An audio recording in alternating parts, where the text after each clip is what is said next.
Hi everybody, thank you for joining me today. My name is Ashley, also known as Colorado Killer Queen, and I am so freaking happy it's Friday, you guys.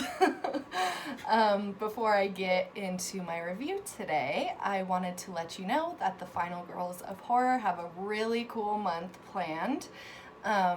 Normally, we pick a movie every week and we all watch that same movie and review it separately on our own channels every Friday. For the month of March, we're celebrating women in horror, and so what we are doing is we each get to choose 2 movies that are directed by women and 2 movies that have 2 of our favorite final girls in it. So each one of us are watching our own movies this week. We're all reviewing something different. I don't think any of us are reviewing the same. So anyways, it's a really cool theme. I'm really excited for this month, and I'm really excited to see what the other girls choose. So please go down below. I will have the Final Girls of Horror, our Instagram link there, and I will have all of the other girls link to Instagram and YouTube as well. So make sure to check out the other girls always, but especially this month, because we're gonna have a lot of cool movies that we're discussing. It's gonna be all over the place, so I'm really excited about it.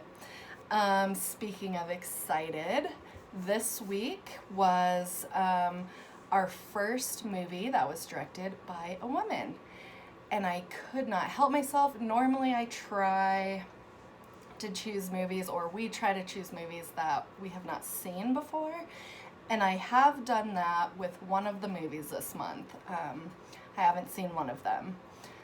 The other 3, I have seen them before, but I just couldn't help myself but to choose them. So this week, movie directed by a woman, had to go with American Psycho, right?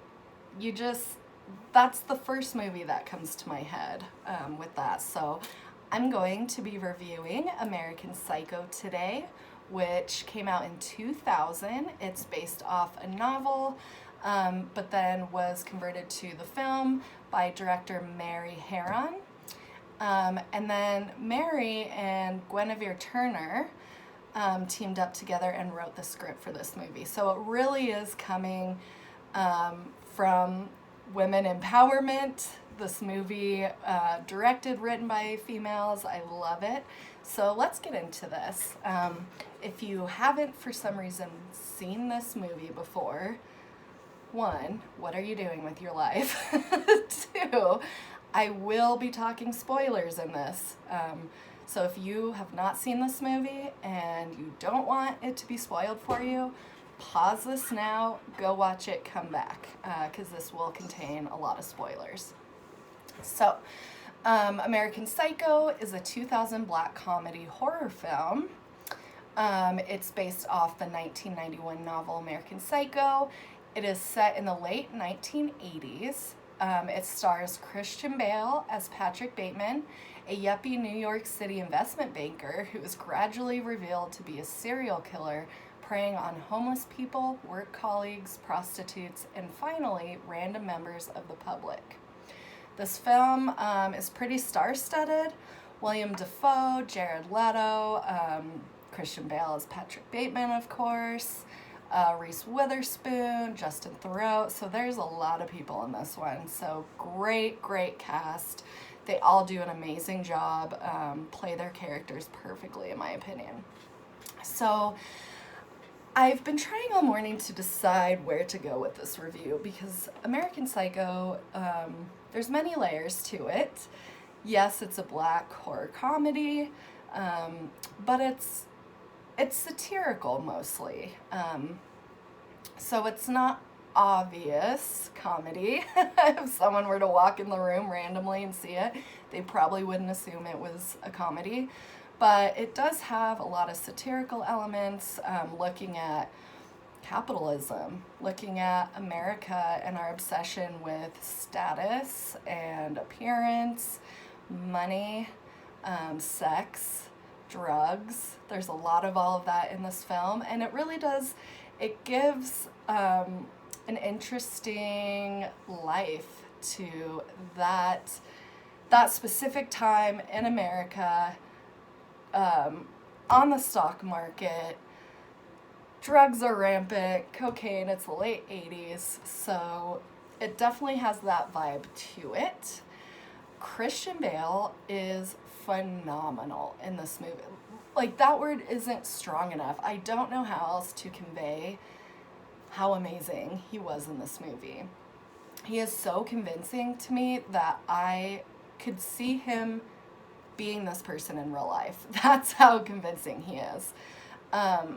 From his inner monologue to just the way he interacts, what upsets him, just the facial expressions he gets, the tone he uses with people, just everything for me is 100% with Christian Bale. He just nails it, and I could not imagine someone else playing this role, so hats off to Christian Bale. I haven't seen all his movies, but out of the ones I've seen, this is for sure my favorite.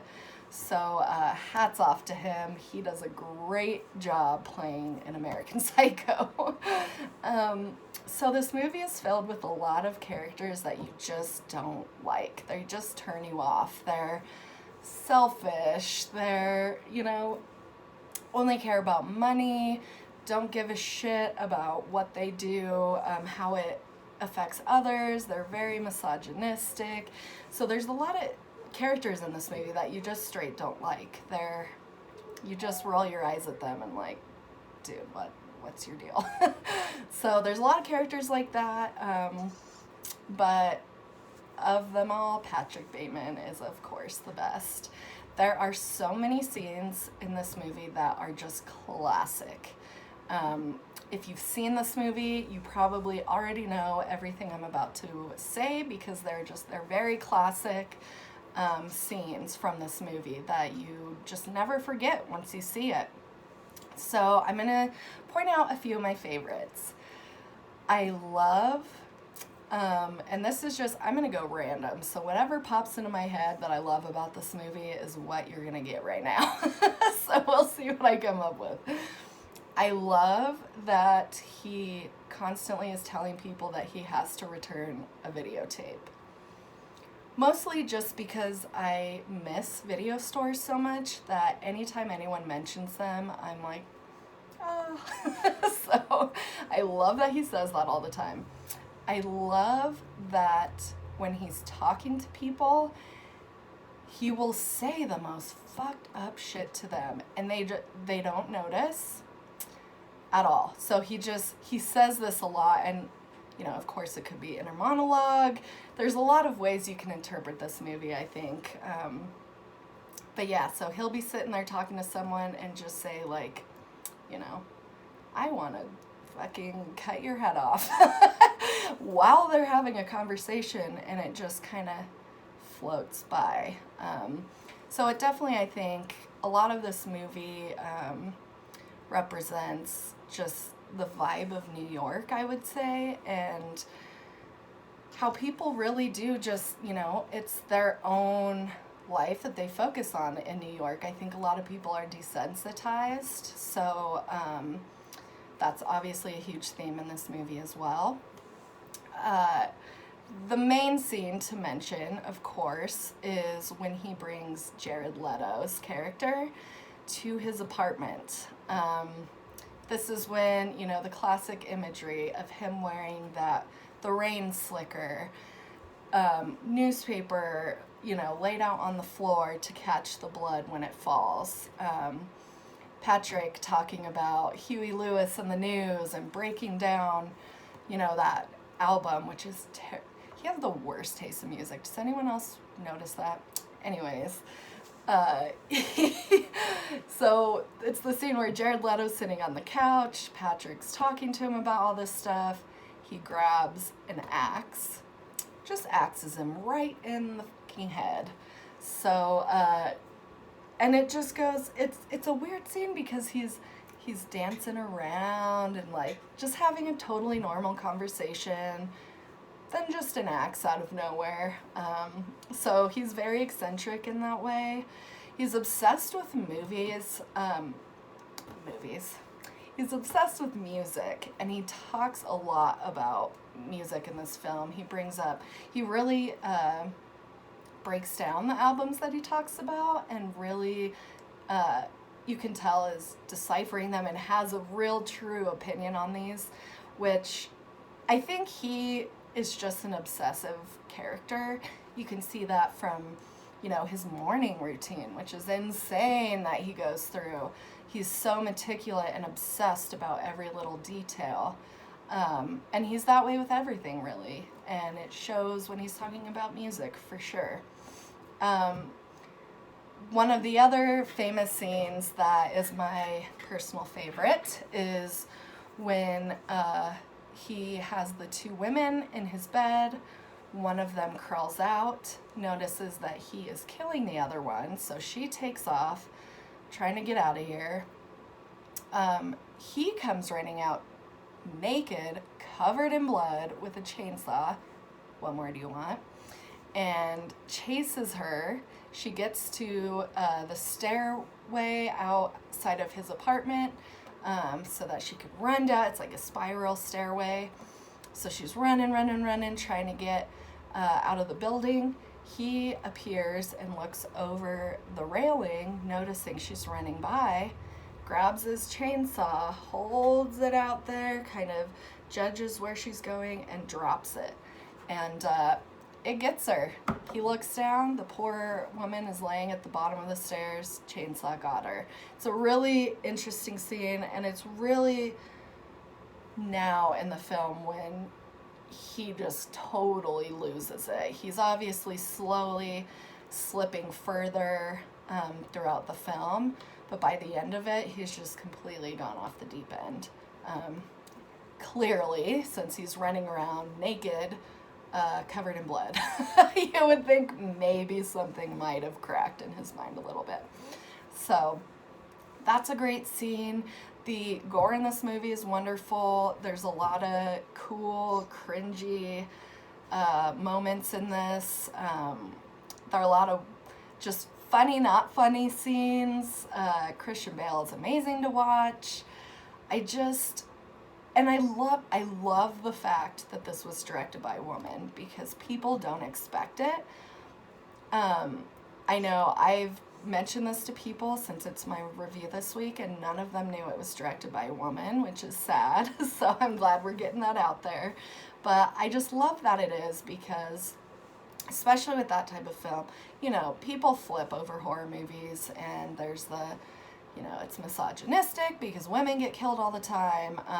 I am not personally under that thought theory. I don't feel that way.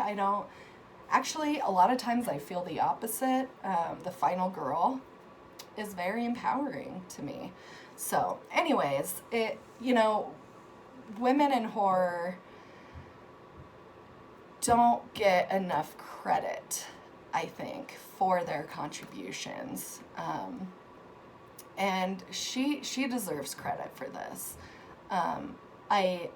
I don't know many other movies that she's done, but I'm going to look into that, because if she did this one, there's got to be amazing work out there. So I'm looking forward to seeing what else she's got up her sleeve. And yeah, I hope I'm not forgetting anything. This movie, there's so much to it that, you can talk about it forever, and then an hour from now, I'm probably going to be like, fuck, why didn't I say this? So, if I'm forgetting a cool scene that you wish I would have brought up, or, you disagree, you think the movie's terrible, or you love it, what's your favorite scene? I would love all of that information. So please come back. If you haven't seen this yet, go watch it, come back, tell me what you think. If you have seen it, tell me what you think. I love talking about this movie. It's a super fun one, and I'm glad I was able to rewatch it for this week. So, having said that, I'm gonna sign out now, you guys. I hope you have a wonderful weekend. I'm gonna go see the Batman. Yes, I'm so excited. Saute J, you know what I'm talking about. So happy Batman weekend, everybody. Can't wait to see it. Hope you all go see it. Hope you have a wonderful weekend. And I hope to see you back with me next week. I believe next week's prompt is One of the Final Girls. So come back. I have some amazing movies planned for this month, and I can't wait to share them with you. So thank you guys so much. Talk to you later.